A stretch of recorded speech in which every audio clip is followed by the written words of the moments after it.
Assalamualaikum warahmatullahi wabarakatuh. Jadi pada kesempatan kali ini kita akan membahas tentang pendugaan selang. Nah, tujuannya agar mahasiswa mampu menganalisa dan menaksir selang kepercayaan yang dihasilkan dari sejumlah data, serta menyimpulkan keadaan dari analisa data yang diperoleh. Pendugaan selang dilakukan untuk mengestimasi nilai dugaan atau taksiran tertentu. Selang di mana suatu parameter populasi diharapkan akan berada disebut sebagai selang kepercayaan atau confidence interval. Jadi dalam selang interval itu terdapat dua nilai, yaitu nilai lower dan upper. Nah, nilai lower ini adalah batas bawah dan nilai upper ini adalah batas atas. Parameter yang ditaksir itu kita menggunakan batas bawah dan batas atas. Kemudian ada dua selang interval yang sering digunakan, yaitu 95% dan 99%. Tetapi tidak menutup kemungkinan kita bisa menggunakan selang kepercayaan 80%, 90%, atau bahkan 87,6%. Apa maksud dari selang kepercayaan ini? Misalnya 95%. Berarti kita percaya bahwa 95% itu dan hanya terdapat 5% sisanya untuk terjadi kesalahan atau error. Sama seperti yang 99%, hanya terdapat sisanya 1% yang terjadi kesalahan atau error. Sisa ini disebut sebagai alfa atau nilai daerah kritis.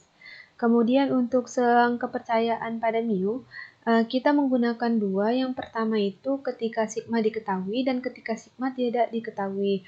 Pada saat sigma diketahui itu data yang digunakan lebih besar dari 30, jumlahnya itu lebih besar dari 30 dan menggunakan uji Z karena datanya data besar.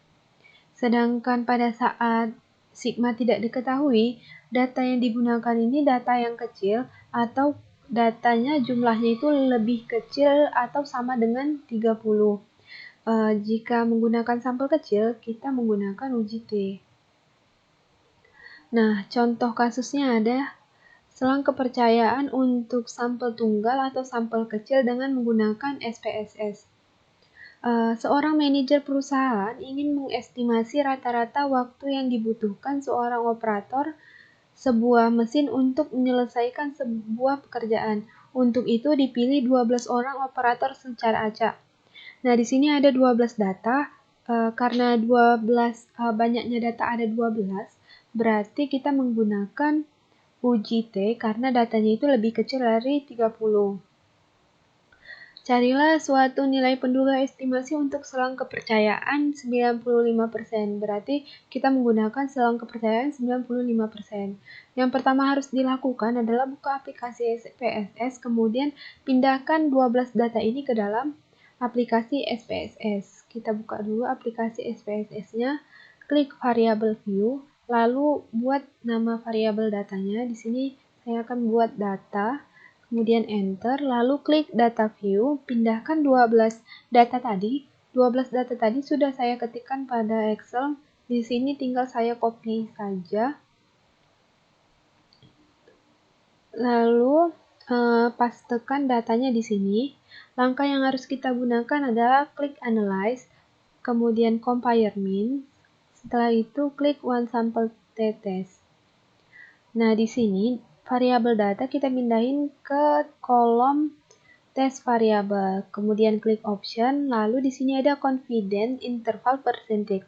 Nah, ini itu selang kepercayaan yang digunakan pada soal tadi menggunakan selang kepercayaan 95%, sehingga di sini kita ketikkan 95%, lalu klik continue, lalu klik OK. Sehingga muncul output pada tabel one sample test, yaitu nilai lower dan nilai uppernya. Untuk interpretasinya kita bisa lihat di modul.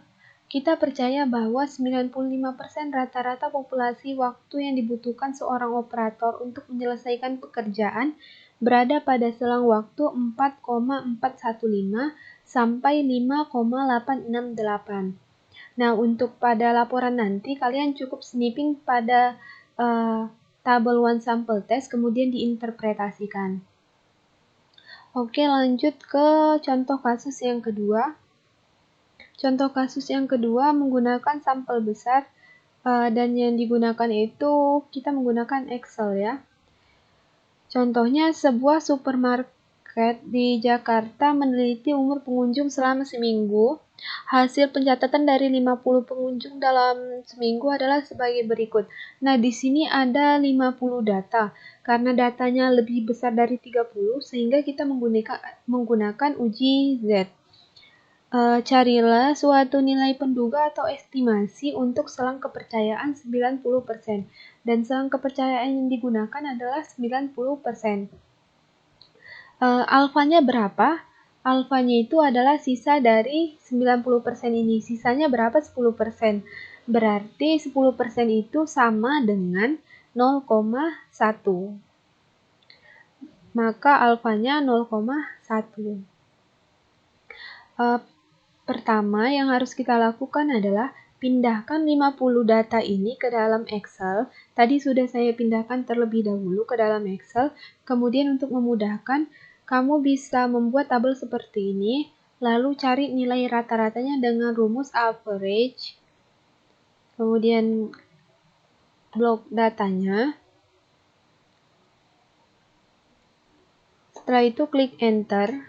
Nah, di sini akan muncul nilai rata-ratanya 30,96. Kemudian untuk standar deviasi, rumusnya stdef, pilih yang .s. Kenapa yang .s? Karena kita menggunakan sampel. Sampelnya tadi ada 50, jadi kita pakai stdef.s. Nah, blok datanya. Setelah di blok, lalu klik enter. Nah, di sini muncul nilai standar deviasinya. Untuk nilai confidence intervalnya, kita bisa menggunakan rumus confidence yang .norm. Nah, di sini ikuti instruksinya, ada alfa, standar deviasi, dan size. Nah, pertama kita tuliskan dulu alfanya. Alfanya tadi 0,1, karena selang kepercayaannya 90%, sisanya itu kan 10%, sisa itu adalah alfa. 10% itu kan sama dengan 0,1.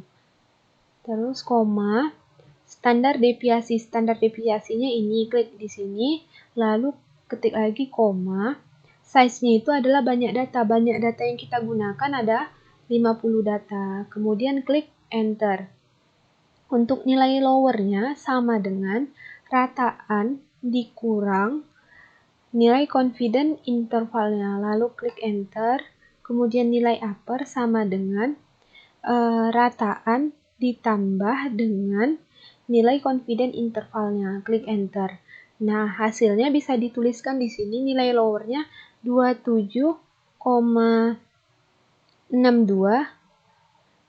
lebih kecil sama dengan mu lebih kecil sama dengan 34,29. Nah, untuk di laporan nanti snipping aja yang tabel ini, kemudian untuk interpretasinya bisa dilihat pada modul, yaitu kita percaya bahwa 90% rata-rata umur pengunjung supermarket dalam waktu seminggu berada pada selang 27,622 sampai 34,264. Nah, ini nanti tinggal dibuat laporan. Seperti biasa, laporan itu ada cover, soal, dan penyelesaiannya. Oke, cukup sekian. Mohon maaf atas kesalahan. Assalamualaikum warahmatullahi wabarakatuh.